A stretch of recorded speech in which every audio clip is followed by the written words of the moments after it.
All right, everyone. When we left off, we were talking a little bit in the first video about how pigments absorb light energy, and we had discussed this issue of photoexcitation. So just as a quick review to get us back where we were, in photoexcitation, what happens is that a photon of light, let me erase some of this, if it's at the correct wavelength, this photon can come along and it can hit the electron of a pigment molecule like chlorophyll, or it could be a carotenoid. So this photon comes along, it hits an electron, and in so doing, what it does is it transfers energy to this electron, causing it to jump from its original energy state to a heightened energy state here, okay? So this original energy state is called the ground state. This heightened energy state is called the excited state. And I showed you in the last lecture that if you had, for example, if this was a chlorophyll pigment we were talking about, and you had a photon that came in and it happened to be at a high energy wavelength, so this one's represented in blue, right? That's a high energy wavelength. Notice it's a really short wavelength. It hits the chlorophyll molecule, hits one of the electrons, and because this is a high energy photon, it's able to excite this electron not just up one energy level, but actually up two energy levels, okay? So now we have an electron that's got a lot of energy stored in it, all right? It's hopped two energy levels. Here we have a photon that's coming along and it's a longer wavelength, so it is a lower energy photon. But if it strikes the electrons in a chlorophyll molecule, it will also excite those electrons, but it will just cause the electrons to jump one energy state. In both cases, though, these electrons have jumped from their ground state up one, or in some cases, up two levels, okay? Now, what will happen is these electrons, they don't like being at this heightened energy level. They will eventually fall back down to their original ground state. And when they do, when they fall down from their excited state, they emit energy, they give off energy.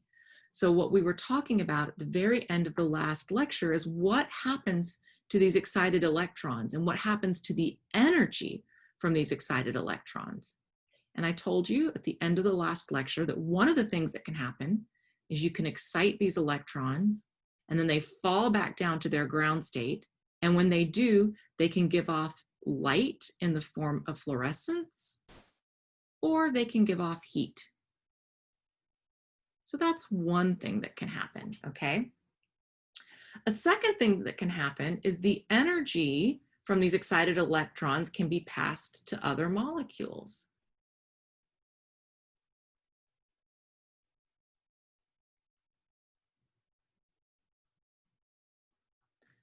Passed to other pigments, okay?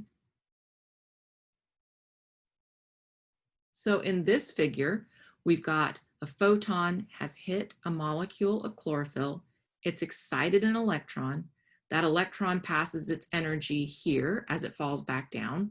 Then it excites an electron from here, pass energy here, here, here, and eventually it funnels it to a central acceptor molecule, okay? So it basically passes this electron's energy back and forth. The action of this energy being passed from one pigment molecule to another is called resonance energy transfer. And it's just funneling this energy toward a central molecule called a reaction center, all right? And that leads us to the third thing that can happen, is that in this reaction center that's received energy from these, what we call antennae pigments, these pigments that are acting like antenna because they're picking up signals outside. So this reaction center has received energy from these antenna pigments. That excites an electron. This electron bounces up an energy level, and we can actually use this to drive some redox reactions, okay? In other words, what's happening is this pigment loses an electron, and then this molecule gains an electron, And in so doing, what we're doing is we are passing the electron around, and we're actually going to do it in a form of an electron transport chain. Now, I said in the last video that it's just like what happens in cellular respiration. I probably overstated that. It's a similar process to what happens in cellular respiration. So these electron acceptors are basically going to be proteins in an electron transport chain that pass these electrons around. And in so doing, we're going to create some chemical reactions, okay? So down here, this pigment lost an electron. Oxidation is loss. So this is an oxidized molecule. And these electron acceptors gained. Reduction is gain. So these are reduced molecules here, okay? So let's zoom in on what happens in an electron transport chain for photosynthesis. Once these photons come in and excite these electrons, we're going to pass them around and use them to make some products. Now let's kind of go back to that very first slide that where I described for you the 2 steps of photosynthesis, and I want us to hone in particular on this region here, okay? So that's where we're heading. We're going to focus in first on these light capturing reactions. And remember that the light capturing reactions made some products for us. They made oxygen, they made ATP, and they made NADPH, okay? So that's just where we're heading. So let's focus in on our light dependent or light capturing reactions. These are synonymous terms. Okay, so let's first of all figure out where we are in a plant cell. So remember, you've got a plant cell, square, here's a nucleus, and then you have all these chloroplasts. Let's look at the chloroplast. Remember that chloroplasts are double membraned, and then within that double membrane, you have these stacks of flattened discs. Kind of think of these like stacks of pancakes. Each individual disc or individual pancake was called a thylakoid. So that's where we are now. We're going to be in the, actually, let's look at this thylakoid here. That's where we are now. We're going to look at this thylakoid up here, okay? So I'm going to draw the top membrane of that thylakoid, and I'm going to leave some holes in it, okay? So this up here is the stroma. So this is the stroma.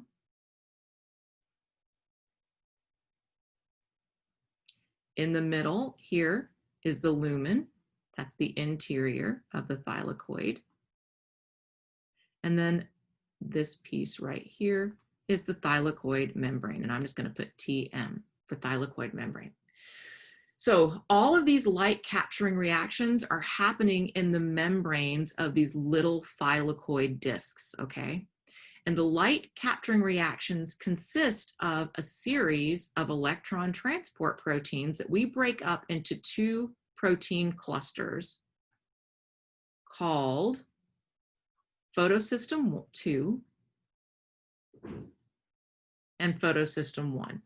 Now you may be wondering why I put 2 first. Well, this is actually what happens first in photosynthesis, but it was the second set of proteins to be discovered, okay? This was the first set to be discovered, but it's actually what happens second. So that's why I drew them this way. Also embedded in this thylakoid membrane is a protein that you have seen before. This protein looks, I'm going to draw it a little bit like an upside down or like, I guess it's a Christmas bulb, it's right side up. Okay, this protein takes ADP and turns it into ATP. Hopefully this is looking very familiar. This is an enzyme called ATP synthase.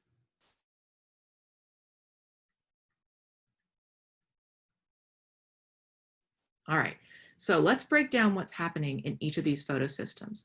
In photosystem 2, light is going to come in from photons and it's going to excite some electrons. And we're going to look at exactly where those electrons go in just a second. But as the electron's energy gets passed around through an electron transport chain of photosystem 2, we're going to give off oxygen, and that is a waste product for the plant.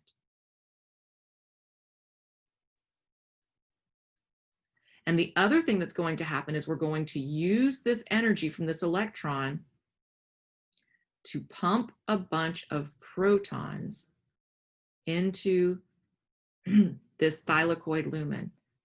This should look really familiar to you, because what these protons will then do is they will flow down their concentration gradient, because now we're going to create a high concentration here of protons. So these are going to flow down their concentration gradient through ATP synthase. And as they do, they're going to cause this thing to spin and make ATP. So now we've managed to make two of our products of our light capturing reactions. We've made oxygen and we've made ATP. What's going to happen then is that after this electron gets passed around, it kind of runs out of energy. So it's gone from high energy to low energy. It's going to get passed to this photosystem. Light's going to come along and it's going to excite this electron again. And we're going to use that energy to go from NADP. Oops, hold on. Going to use that energy to go from NADP to NADPH. And this is our high energy electron carrier. So now we have the three products that we were looking for in our light capturing reactions. All right. Now what I'd like to do next is I want us to zoom in on what's happening. Oops, this is what I want. What's happening in each of these photosystems. So let's start with photosystem 2 because that's what happens first.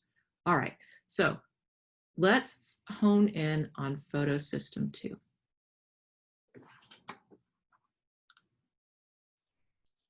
Okay, so let's focus in on photosystem 2. We're going to draw another membrane. Okay, so this is still the stroma of a chloroplast. This is still the lumen of the thylakoid. And this is still the thylakoid membrane, okay? Now let's draw a few molecules. This molecule right here is a pigment molecule, so we'll just go ahead and call that chlorophyll. I'll just abbreviate that chlor. Then we're going to draw a protein complex right next to it. I'm just going to draw a big old protein, but this is actually a complex of proteins. There's lots of stuff in here. This complex of proteins is actually what we call photosystem 2. But photosystem 2 also works in conjunction with another complex of proteins called, and this, again, I'm just drawing some globular stuff. This is called the cytochrome complex.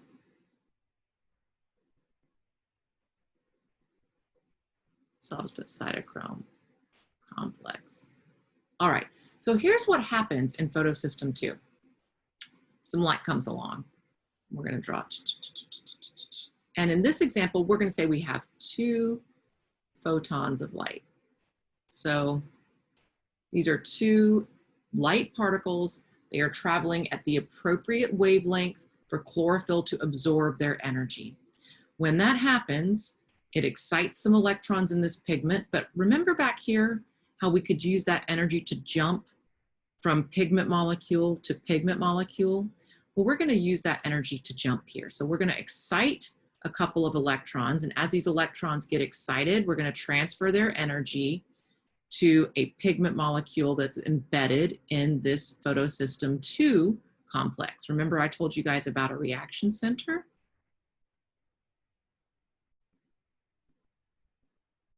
Just to go back, here you're bouncing the energy among these antennae proteins until it gets to a reaction center here, okay? Once you get to the reaction center here, you can excite your electrons. So that's exactly what we're doing, okay? We've got 2 photons, we've excited 2 electrons. They're going to fall down from their excitation state, and then they're going to excite some electrons here, okay? So boom, we're actually exciting 2 electrons. Now these, let's see here, let me go back. These electrons actually aren't transferred, it's the energy that gets transferred. Okay, so we've got energy that's transferred here, we're exciting 2 electrons. Now, these electrons have a heightened energy level. Let's use their energy to do some work. Let's use the energy of these electrons to pump some hydrogen ions or protons. So we've got 2 electrons. Let's use the energy of these 2 electrons to pump 2 hydrogen ions from out here in the stroma to in here in the lumen. And here's how we're going to do it. We're going to use a shuttling molecule called pt2. Now, if you remember, in cellular respiration, we had a shuttling molecule that moved electrons from protein to protein in the electron transport chain. And that shuttle in cellular respiration was called Q, which stood for ubiquinone. Well, this is a very, very similar molecule.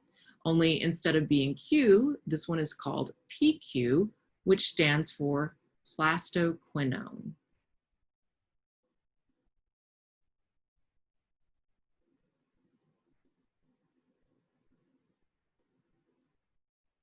And the neat thing about plastoquinone and also about ubiquinone is they're hydrophobic. They can move in these membranes. So what we're going to do is we're going to use the energy of these 2 excited electrons, and we're going to have plastoquinone grab these electrons. It's going to grab these hydrogen protons, and it's going to move these guys to this cytochrome complex here. So here's our PQ. It's going to let go of these 2 electrons, and it's going to drop off our 2 hydrogens, okay? And I'm just going to draw them like that.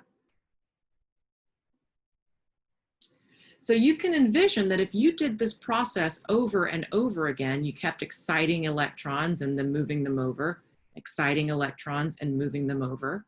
Each time you move them over, you're also moving 2 hydrogens over and dumping a bunch of hydrogens into this space here, so that over time, you're creating a proton gradient, right? You're going to end up with lots and lots of protons in here from this process, okay? So that's going to be important because we're going to use that to make ATP in just a second. But before we move on, we have a little bit of a problem. We've excited these 2 electrons from this reaction center, and then we passed them off here, right? So somehow we have to replace the 2 electrons that we moved. Where are those additional electrons going to come from? Well, it turns out where they come from, so we're going to take 2 molecules of water, and we're going to split them in half. The 2 oxygens, so 2 oxygens are going to combine to form O2, which is oxygen gas. And that oxygen gas gets let off as waste. So there's our oxygen product, okay? The hydrogens that were in the water, we're going to actually strip their electrons off to replace the electrons in our reaction center, okay? So the oxygen from photosynthesis comes from the splitting of water.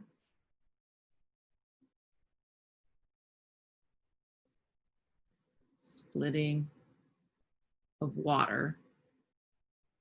Oops, I don't know why my pen's not working. The splitting of water to replace our electrons. So what do we have thus far? We have one of our products, we have our oxygen, okay?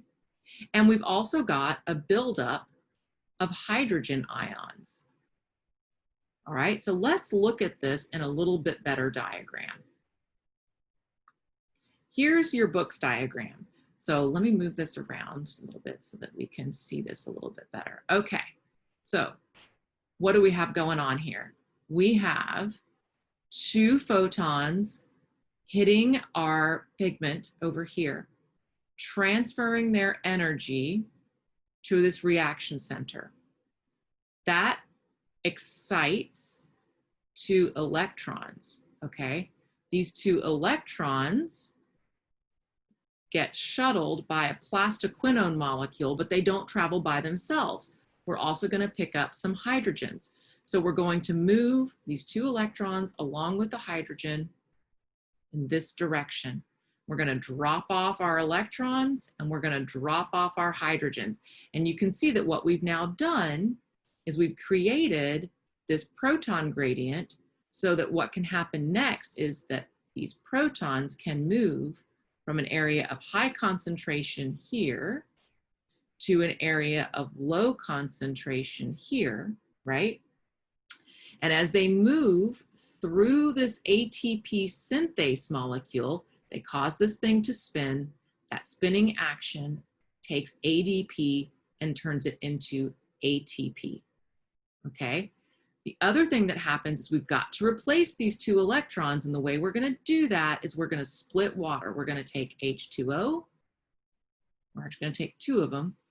We're going to split the oxygen off to make O2 gas that then gets given off. And then we can use the electrons from some of these hydrogens to replace the 2 electrons that were lost from this reaction center, okay? So we've made our oxygen and we've made our ATP.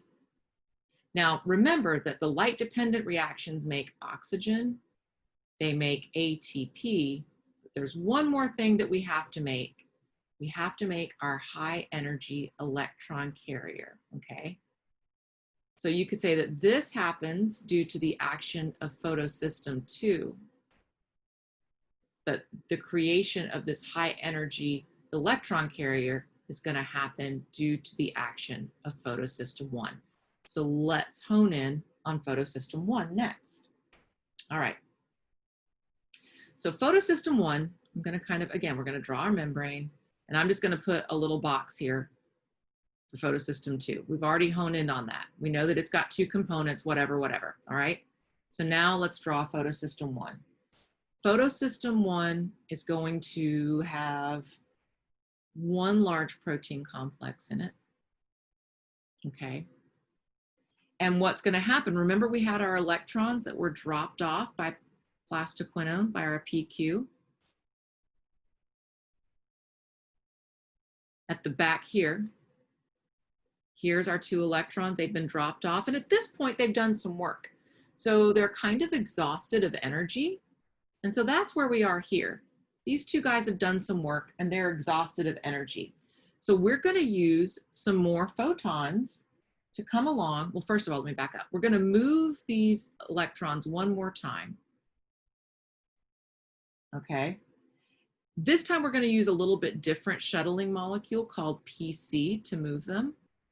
So these electrons move via the action of PC.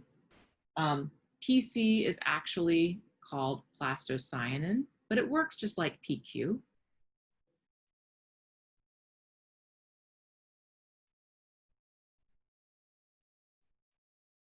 Okay, so these 2 electrons are going to hitch a ride on this shuttle molecule. It's going to move them over here to photosystem 1.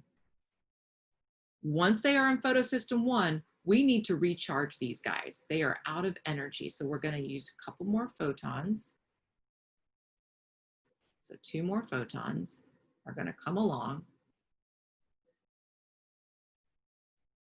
And they're going to excite these electrons 1 more time. So we're going to move these up an energy state. Okay, now these are energized and we can actually use them to do some chemical reactions. The first thing we're going to do is we're going to have these guys react with an enzyme or a molecule here called Fe. Fe stands for ferredoxin.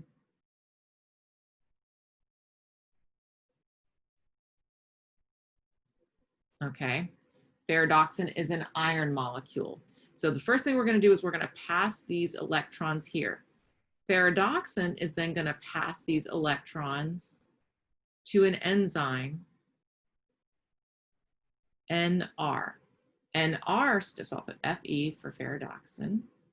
NR stands for NADP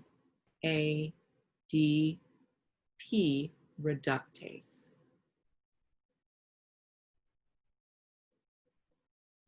Now we can guess everything that we need to know about this molecule from its name.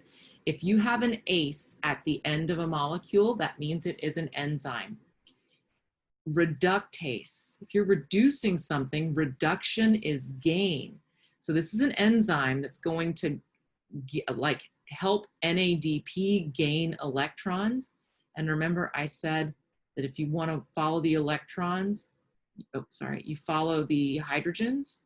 So NADP reductase takes NADP to NADPH. So let's do that up here. NADP goes to NADPH, okay? So now we've generated the very last product that we needed to generate in our process, okay? So if we go back to our original diagram, I told you that the light capturing reactions were going to generate oxygen, they were going to generate ATP, and they were going to generate high energy electron carriers in the form of NADPH. So in photosystem 1, let me go here, we generated our oxygen. We generated our ATP by building up a concentration gradient of hydrogen ions that then move through ATP synthase to make ATP. So here we are, we've got our oxygen and we've got our ATP. And then via photosystem 1, we've generated our NADPH, okay? So we've generated all the products that we needed to generate for the light reactions. We've generated our O2, we've generated our ATP, and we've generated our NADPH, okay? And remember, this is waste.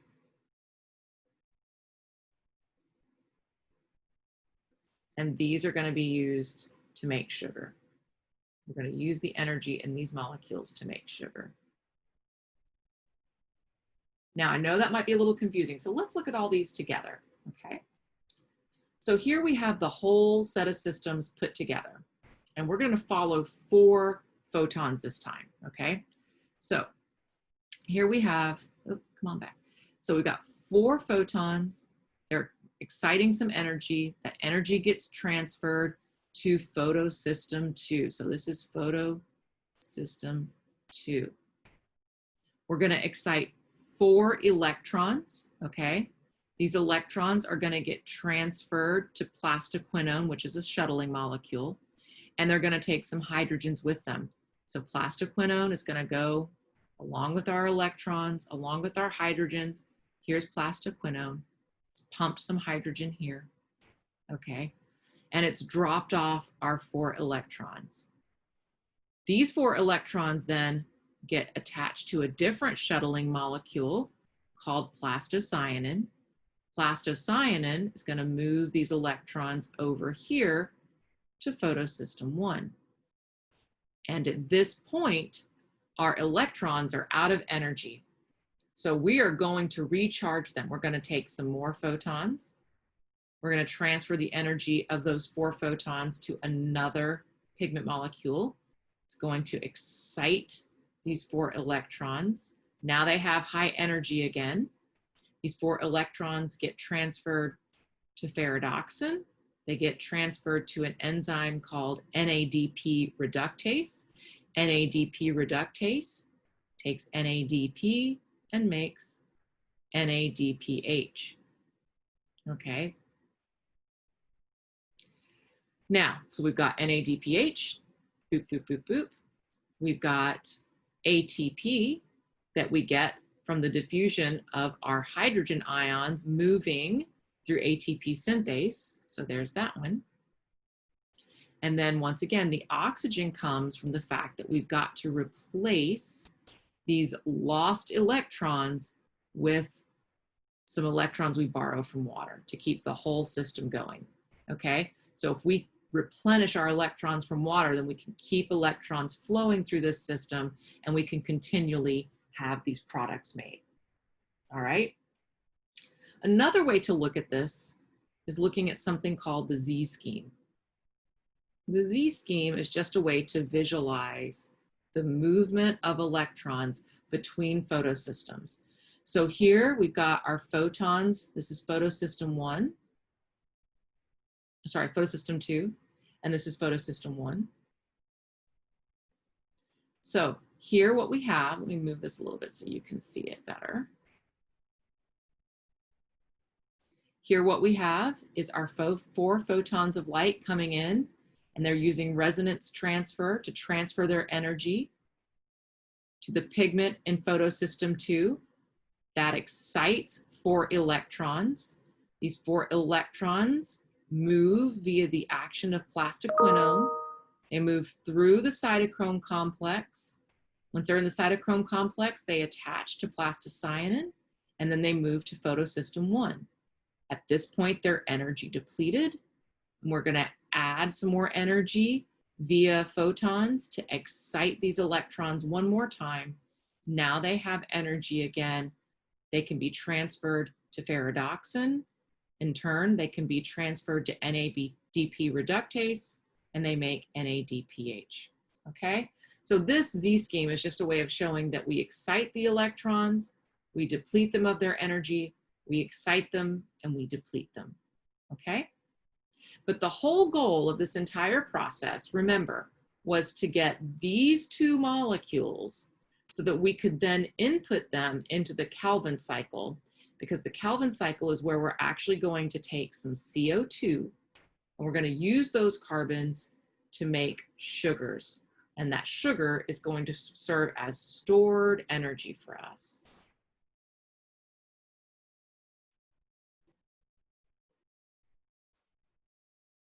So now let's switch gears.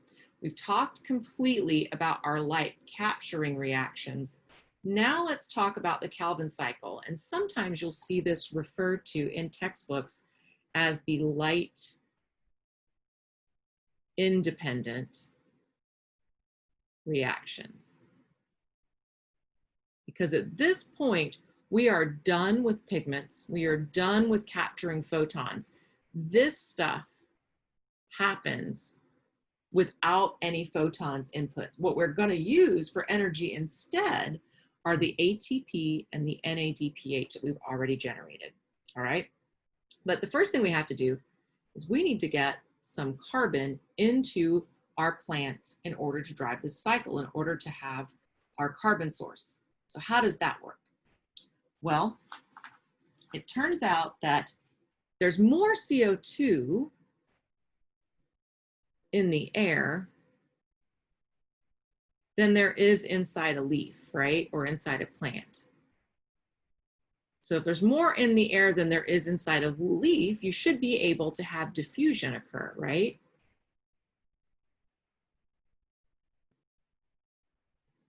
You should be able to have CO2 diffuse into the plant from the air where it's at high concentration to the inside of the plant where it's at low concentration. But unfortunately, that's not exactly how things occur, all right? So it turns out that plants need to protect their outer surfaces because remember they use water, we don't want them to dehydrate. So they have a waxy cuticle that covers the outside of their leaves. You guys have probably seen this. And what that does is it protects the plant from water leaving, but it also forms a barrier so that CO2 can't get in very well. So the way that leaves deal with this is they have little pores on their surface. So this is a blow up of the pores on their surface. And these pores are called stoma. That is singular. If we have more than one pore, they are called stomata. Now, be careful. Stoma is not the same thing as stroma. Remember, stroma is the inside of a chloroplast. Stoma is an individual pore on the outside of a leaf, and it's actually made up of 2 different little cells called guard cells. That's one, and that's the other. You can just kind of make out that there's two little cells here. And these cells can kind of cause these pores to open and close, okay? So I'll write that down for you just so you know that these stoma are made up of guard cells.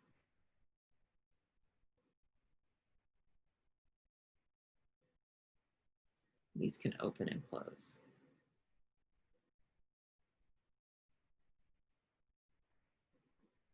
When these pores are open, you can have CO2 diffuse into the plant, but the plant can control when they're open. So the plant can close them whenever it's like really hot or bright to prevent water from getting out, and then it can open during more ideal times of the day to let CO2 diffuse in, okay? Now, once we get CO2 into the cell, we can,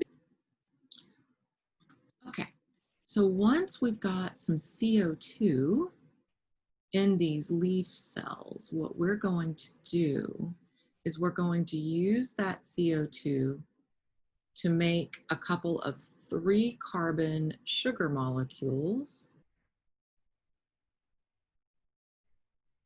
that we are then going to link together to form glucose. Okay, and this of course happens in what are often called the light independent reactions, or as I've been teaching you, it is also called the Calvin cycle, named for the scientist who described it. Now, it's going to look a lot like biochemical cycles we've looked at before. It's going to look a lot like the citric acid cycle in that we are going to have some products that we make and we're going to regenerate the starting products, okay? So we're going to start out with a 5-carbon molecule. It's a sugar molecule. It's got phosphates on either end of it. And this is called ribulose bisphosphate, or you'll often see it called RUB P for ribulose bisphosphate. It's just a 5-carbon sugar, and it's going to be the starting molecule to get us all started out. Now, what's going to happen is we're going to add to this 5-carbon molecule, we're going to add a carbon from a molecule of CO2, okay? We're going to use an enzyme to link these together, okay? The enzyme that we are going to use is abbreviated Rubisco, and I'm going to tell you some more about this enzyme in just a second. But what happens is we add this carbon to this carbon, and we're going to end up with a 6-carbon molecule that will split. So I'm actually just going to draw 3 and then 3. Okay. So what happened was we added this to this. It was a 6-carbon molecule, and then it splits down the middle, okay? This split down the middle forms 2 molecules of something that we're going to abbreviate PGA, okay? So there's 2 PGA molecules. It's actually called phosphoglyceraldehyde, okay? Don't worry about that. But we're going to take these 2 molecules and we're going to rearrange them some. We're going to use some of our ATP that we generated in our light capturing reactions, and that's going to become ADP. And we're going to use some of our NADPH, and we're going to take that back down to NADP. So these are 2 energy, these reactions give off energy. So these are 2 exergonic reactions, and the energy that's given off is going to give us some rearrangement of these molecules. So we're actually going to end up with something that looks a little bit like this. Let's see here. We're going to add some hydrogens here, okay?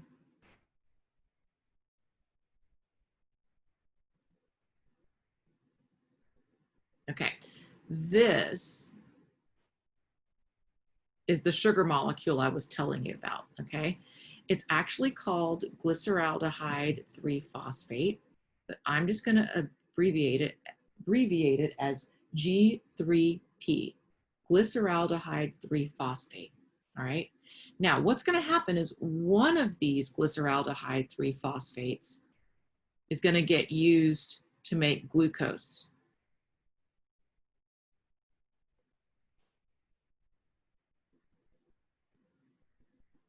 That leaves us with the other glyceraldehyde 3-phosphate molecule.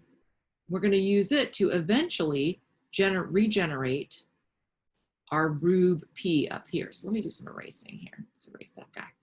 So let me just restate that. One of our G3P molecules we're going to use to make glucose, okay? We have to add it, we're gonna have to add to it because it's only 3 carbons, but we're gonna use this as one of the ingredients to make glucose. The other one is gonna be involved in regenerating this 5-carbon molecule here, but we have a problem. We've got 1, 2, 3 carbons here. We've got 1, 2, 3, 4, 5 carbons here. So where are these extra carbons going to come from? Well, remember that these reactions are happening in the cell. There's a lot of these reactions going on in the cell. And so what actually ends up happening is that the Calvin cycle is actually going to have to run 3 times in order to regenerate our RUB-P molecule. Let me tell you let me go through. So if we run the Calvin cycle once, we're going to end up with 1, 2, 3, and a phosphate and an H. And then I'll do it again. 1, 2, 3, phosphate and an H. Okay, so that's our first run of the Calvin cycle. So let's run the Calvin cycle another time. Okay, and if we run it another time, we end up with another G3P here. So that's 3 carbons, another G3P here. Remember that this is the same as this. I've just drawn it out. Third time, G3P, G3P. Okay, so we've got 3 carbons here, 3 carbons here, 3 carbons here, 3 carbons here, 3 carbons here, 3 carbons here. We're going to take one of these away and we're going to use it for making glucose, okay? So it'll later get linked up with another molecule to make glucose.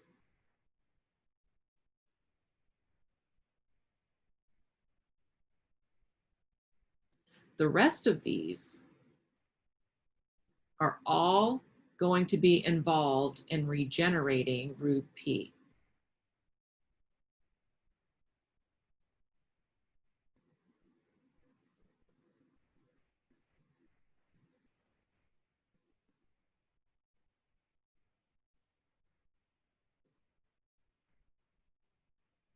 Now remember that if we go backwards, RUB-P is our 5-carbon molecule here. So we're trying to get back here. Now let's think about this. I abbreviated this as G3P, but this right here is the same as this. So we've got 1, 2, 3, 4, 5, 6. And then another 6, that's 12. And another 3, that's 15 carbons, isn't it? Okay. If we divide 15 by 5, because there are 5 carbons in RUB-P, then we get the number 3. So if we do 3 turns of the Calvin cycle,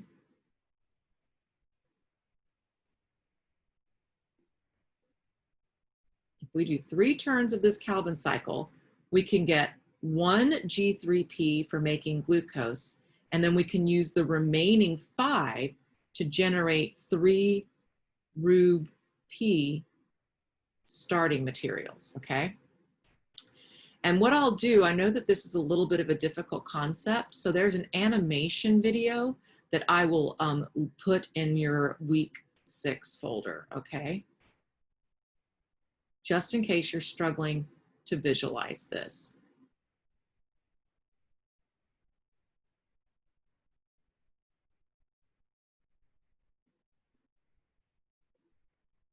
Sorry, my pen's really slow. So the Calvin cycle is going to make 3 turns, and the 3 turns of the Calvin cycle are going to give us one molecule of G3P that we can peel off, and then the rest are going to go back into regenerating our original RuP, and we'll be able to regenerate 3 of those, okay? And this makes sense. We're going to be putting in 3 CO2 if we run this 3 times, and we'll be getting a 3 carbon molecule out of it, all right? So hopefully that makes sense to you. Now I want to back up for a second, and I want to talk about this enzyme, Rubisco, okay? It's a really important enzyme. Rubisco stands for this crazy long name. It is called ribulose 1,5-bisphosphate carboxylase oxygenase. So you can see why we abbreviate it as Rubisco. But it's unique because, number one, it fixes carbon, and it is the only carbon fixing enzyme we have like this, okay? When I say fix carbon, I mean it adds carbon to a carbon backbone. So it's the only enzyme we have that can take this CO2 and add it to this ribulose sugar here. So it's unique in that way. The other thing about Rubisco, is that it's got it's got 8 active sites.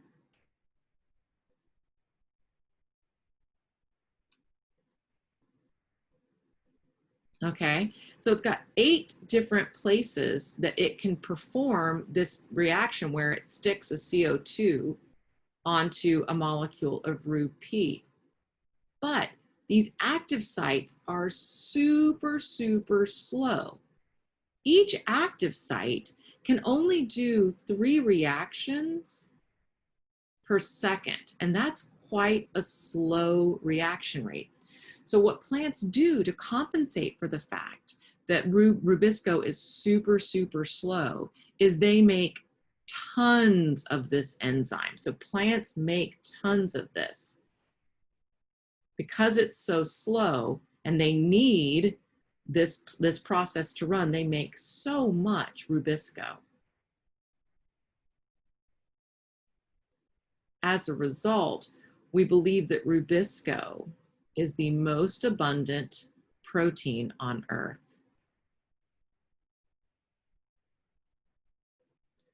Most abundant protein on Earth.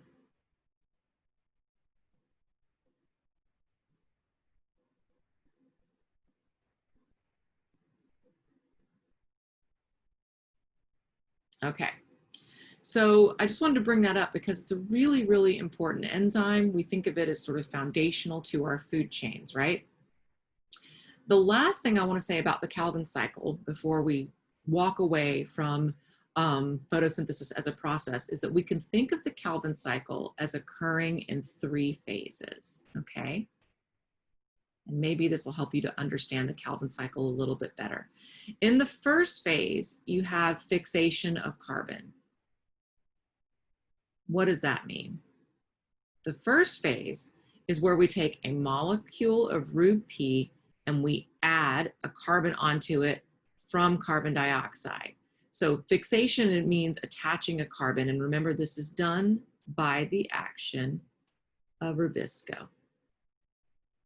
Okay, so we'll put Rubisco right here.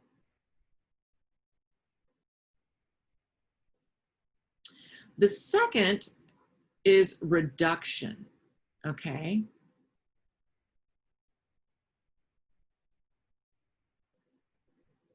And in the reduction reactions, we take these initial products, these 3 PGA products that I showed you, and we're going to turn them into our G3P products. So we're basically just taking a 3 carbon sugar and altering it. But we're going to use some energy to alter it, to change up its configuration, okay? And that energy is going to actually cause the gain of a hydrogen, right? I think I showed you that on an earlier thing. So we're going to eat up the ATP that we generated during our light capturing reaction. And we're going to eat up the NADPH that we generated, okay? And so reduction basically takes us to our sugar product, which is the G3P that will eventually be made into glucose.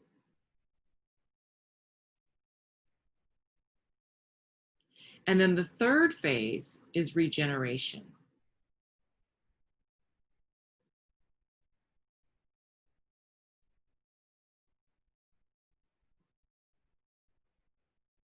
So we lose this molecule of G3P, but we're going to actually add the remaining molecules of carbon to some other molecules of carbon to regenerate our initial products here. Okay, so we're going to regenerate the RuB-P. Okay.